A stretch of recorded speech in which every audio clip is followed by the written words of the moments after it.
Peggy 16.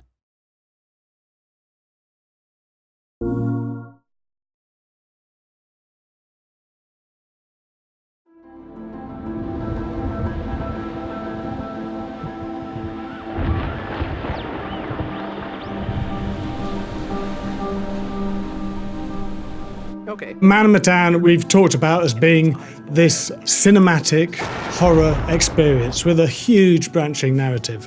In shared story mode, your friend can join you in that narrative. And everything you can do in the single player game, you can do with your friend in the shared story game. So it means that when you're exploring this ship in the middle of the Pacific, your friend is there with you, controlling one of the other characters, and you're playing the game together. If they go over to an object of interest, you can join them and look at it together and perhaps talk about that object and try and work out what that object represents and what secrets it contains.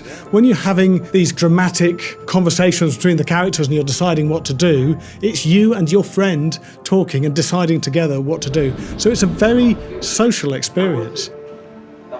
So why are we making multiplayer in Medan? I think the genesis of the idea came from a prototype that we tried.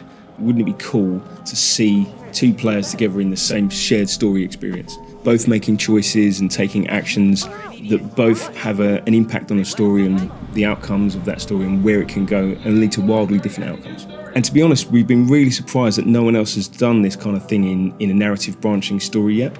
So we gave it a go, tried it out, tested it, saw what worked, what didn't work, and it proved to be a lot of fun. So, good news, bad news. Bad news? I don't see how this could get any worse. So this is worth progressing with, this is worth trying. We could show two different players together in a scene, walking around, doing interactions together, talking to each other, having conversations with the other non-player characters. Oh yeah, you know how to treat a lady right. And then they could go into separate areas, so one player could stay on the boat, another player could actually go on a dive and experience very different things. You fancy a pint with your second in command? You are not my second in command. Third in command? No.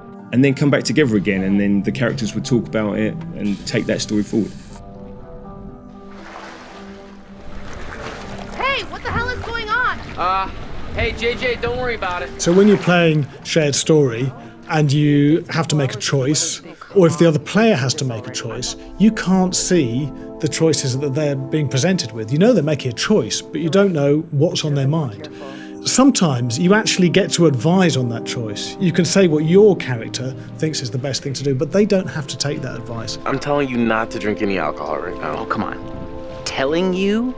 And their choice can have a massive impact. It can affect the whole flow of the game. Sometimes they can be quite subtle and low impact choices, but sometimes they can open up whole new scenes or cause harm to come to another character. So it is a key part of the game, and it's a key part of the experience making those choices together. You have me going. Pretty cool. On our previous games, the player character would have had a choice, and then the NPCs and non-player characters would have responded to that. But now we have loads of situations where the person you're talking to is a different player. So they actually have a choice about what they can say and where that might go. It's not just about relationships and traits and how that might evolve. It's player agency, whether they say nothing or say the harsh thing or the nice thing or whatever the options might be.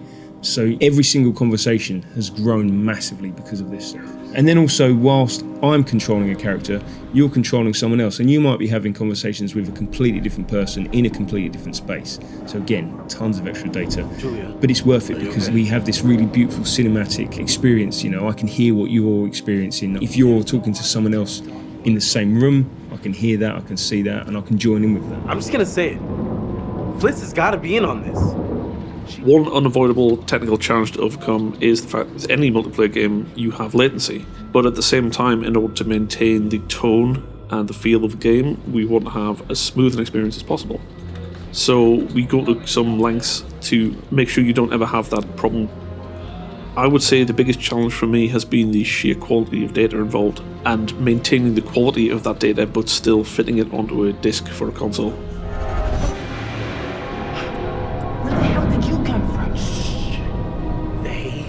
Anywhere. Designing a branching narrative game already presents a load of challenges, and multiplayer, putting a second player into the story, exponentially increases those challenges. It really is very difficult.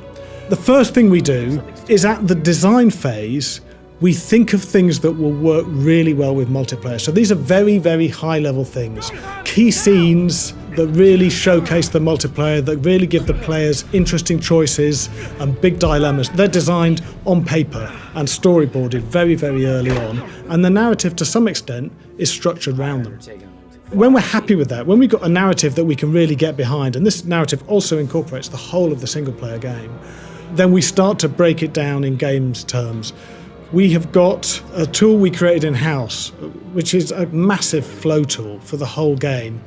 And we really break the game down into individual bits in that flow tool, and it has to be very, very exact. Once it's written, then we can actually play the game in a very basic form, just with text and storyboards, but making all the decisions and doing all the exploration, and we play it over and over again. We're trying to test whether the game works well, and we play it multiplayer. So we have two people playing the game in this very basic format, and we're finding out, does the game work? Are there any weak points? Are there any points where one player's not doing enough? And that allows us to iterate and refine the gameplay very, very quickly. And only when we're completely happy with that game in that very basic format do we go into full production and start recording data and putting the rest of the game together. We need to leave. Now! While we do use the Unreal Engine, we've written at the core a game flow tool that allows us to build narrative games and plot out all the different branching possibilities that are required, not just for the choices that a single player can make, but also the differing scenes that multiple players will be in at the same time and how they relate with one another. Then we can build experiences that time correctly, because it's no good if one player finishes their section in 2 minutes and another finishes theirs in 20 minutes. That's just going to be a bad experience for the players. Alex, this is crazy! What we want is for the multiplayer experience to feel as close to watching a movie as the single player experience does. And that's why we've implemented some behind the scenes technology to make sure that this happens.